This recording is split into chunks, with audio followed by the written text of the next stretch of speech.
C6 cervical radiculopathy. Welcome to our YouTube channel. देखें, C6 nerve आपकी जो cervical गर्दन के मोरे हैं, जब उनकी प्रॉपर पोजीशन सही नहीं होगी, आपके नेक का पोस्चर सही नहीं होगा, आप जब बैठते हैं तो ज़रूरत से ज़्यादा गर्दन को नीचे झुका कर बैठते हैं, और अगर आप मोबाइल फ़ोन यूज़ करते हैं या आपकी वर्किंग ऐसी है जिसके अंदर आपको गर्दन जो है उसको झुका कर रखना पड़ता है, तो उसके अंदर आपकी जो सर्वाइकल नर्व्स हैं वो कंप्रोमाइज़ हो सकती हैं, उनका दबाव हो सकता है।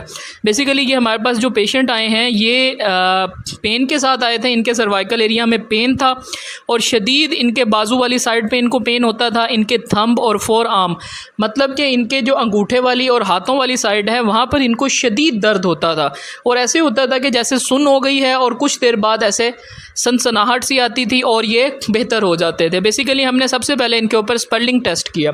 स्पर्लिंग टेस्ट हमें बताता है कि C6 जो आपकी नर्व है, जो आपकी सर्वाइकल रीजन से आ रही है, उसका दबाव है। तो जब हमने टेस्ट किया तो टेस्ट पॉजिटिव था। पॉजिटिव टेस्ट के बाद हमने इनको प्रॉपर सेशन दिया। सेशन में हमने इनको different kind of modalities use की, जिसमें हमने सबसे पहले इनके ऊपर टेंस अप्लाई किया। टेंस अप्लाई करने के बाद इनको थेराप्यूटिक अल्ट्रासाउंड दिया। उसके बाद अगेन हमने इनको EMS कम्प्लीमेशन दी। EMS की जो स्टिमुलेशंस थी वो भी हमने इनको दी, क्योंकि इनकी जो है वो नमनेस थी और साथ में मसल्स भी इनके पेन कर रहे थे। सबसे पहले हमने इनकी नमनेस को बेहतर करने के लिए इनके सर्वाइकल रीजन पे और इनकी जो है वो मतलब एल्बो पे और रिस्ट पे हमने स्टिमुलेशंस देनी स्टार्ट की। उसके बाद हमने उसका डिफरेंट काइंड ऑफ मोड किया, उसको चेंज किया। ये बेसिकली होता किस वजह से है?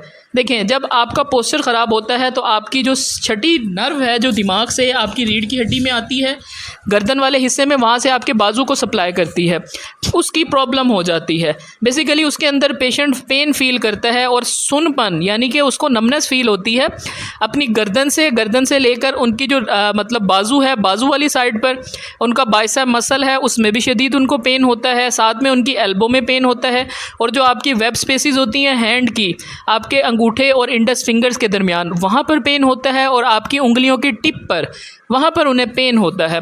बेसिकली ये कंप्लेन होती है पेशेंट की। उसके बाद हम टेस्ट अप्लाई करते हैं। टेस्ट अप्लाई करने के बाद हम जो है वो पेशेंट को डिफरेंट प्रोटोकॉल्स देते हैं।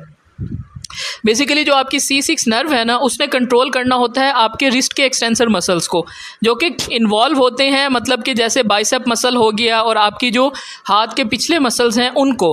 बेसिकली C6 नर्व अगर कंप्रोमाइज़ हो, दबाव में हो, तो वो आपको सेंसेशन प्रोवाइड कर रही होती है अंगूठे वाली साइड पे, आपकी फोर आर्म पे और हैंड में, तो वो कंप्रोमाइज़ होती है। आपको जो महसूस होता है कि आपके अंगूठे की मूवमेंट हो रही है, या आपको जो हसासियत महसूस होती है अपने अंगूठे में, आपके बाइसेप मसल में, और साथ में जो है वो थंब वाली साइड में फोर आर्म से होते हुए अपने हाथों में, तो ये बेसिकली C6 नर्व का कंप्रेशन होता है।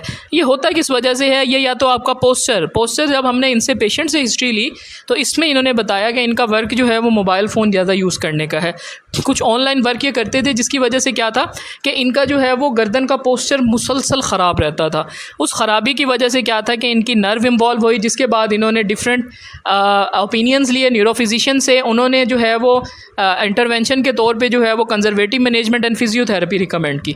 तब हमने इनकी प्रॉपर फिजियोथेरेपी स्टार्ट की। फिजियोथेरेपी में हमने इनको प्रॉपर जो है वो इलेक्ट्रोथेरेपी की मशीन्स इस्तेमाल की। उसके बाद इनकी कुछ स्ट्रेचिंग्स, कुछ इनकी जो नर्व की ग्लाइडिंग है, फ्लोसिंग एक्सरसाइजेज, वो हमने इनको करवाई, और साथ में इन्हें खुद भी करने को कहा।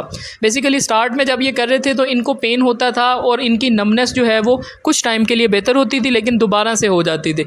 लेकिन मुसलसल इनके कुछ सेशंस ऐसे हमने किए, उसके बाद जो है इनकी काफ़ी हद तक गर्दन की नमनेस भी बेहतर हुई, वरना मुसलसल इनकी जो गर्दन है वहाँ पर शदीद पेन रहता था।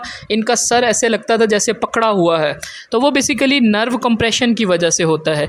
ये एक्सरसाइजेस आप जो देख रहे हैं, इसमें हमने इनकी डिफरेंट रेडियल नर्व और अल्नर नर्व की हमने स्ट्रेचिंग और फ्लोसिंग स्ट्रेचिंग एक्सरसाइजेस करवाई।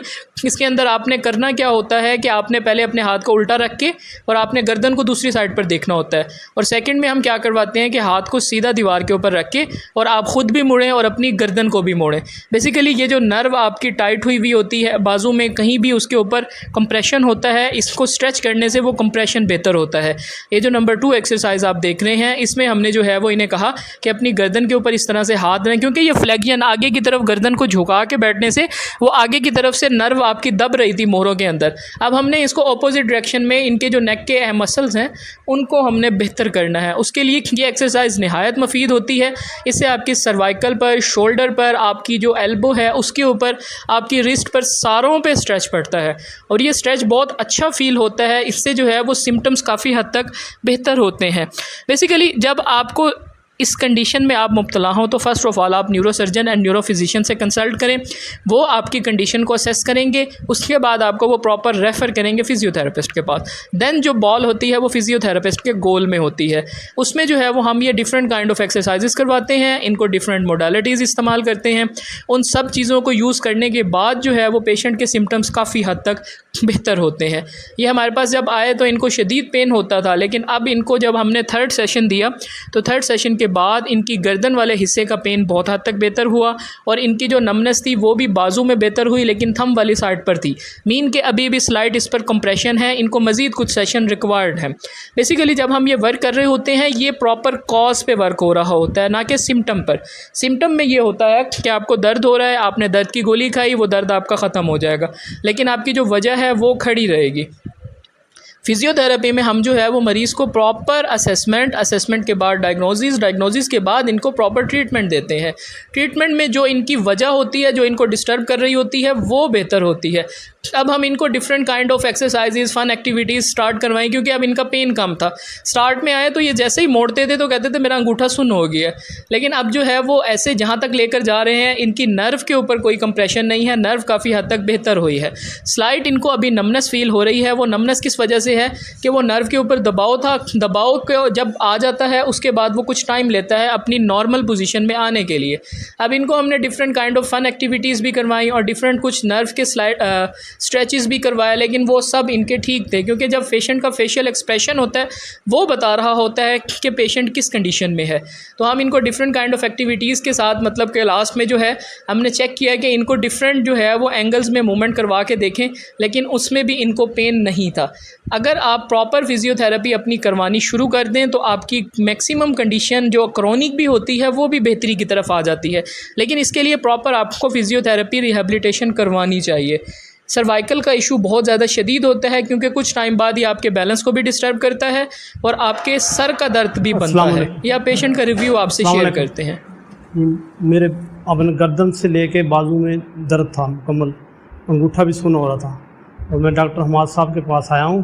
इधर 3 सेक्शन दिया, अब कुछ माशाल्लाह बेहतर है, पहले की निस्बत बेहतर है। ये नहीं, अब आपकी गर्दन में तो दर्द नहीं हो रहा? नहीं, गर्दन में नहीं है अब दर्द, ठीक। हाँ जी, बेहतर है, बेहतर है, अब बेहतर है, उठा ही बेहतर है, रिलैक्स हो गया। हाँ जी, हाँ जी, हाँ जी। अगर आप भी किसी को गर्दन में या बाजू में दर्द हो तो इधर आके इंस्पेक्शन कर सकते हैं और माशाल्लाह बेहतरीन इलाज होता है इधर डॉक्टर हमाद साहब के पास।